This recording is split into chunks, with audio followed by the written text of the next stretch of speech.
दरवाजे सगळेच उघडीत नाही कधी तरी बी पाणी कमी नाही ना तिकडले तर वरचे सगळे उसन पिसन सगळंच पाण्यात आहे. तर आम्ही इकडं काय गावाचं नाव आहे त्या नात्र्याला आलतो. तर गंगाचं पाणी कोणची तर कोण गोदावरी नदीला इतकं आपड पाणी आहे लयच कमीत कमी त्याच्यामध्ये ऊस इतके गेले तर की नुसते वाडे दिसायला लागले उली उली.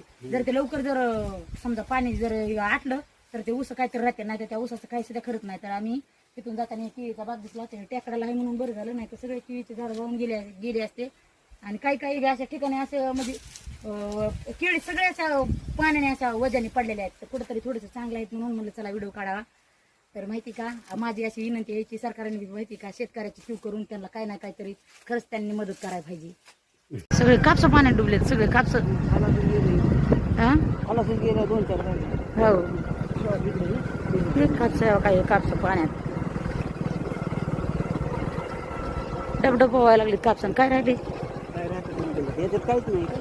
बी बरं ना त्या कापसाच्या बोंड सगळे जळून गेले. आणि ऊस ऐकले सगळे ऊस पाण्यात डोकात ऊस तर नुसतं शेंडा दिसायला नुसतं शेंडा दिसायला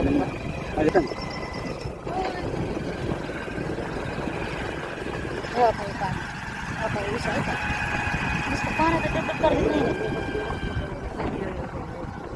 पाण्यातच आहे ते डबडब ऊस.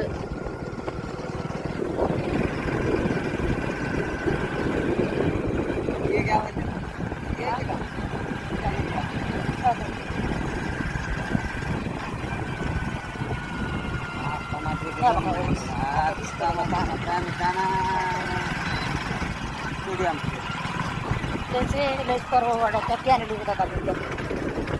समुद्रावर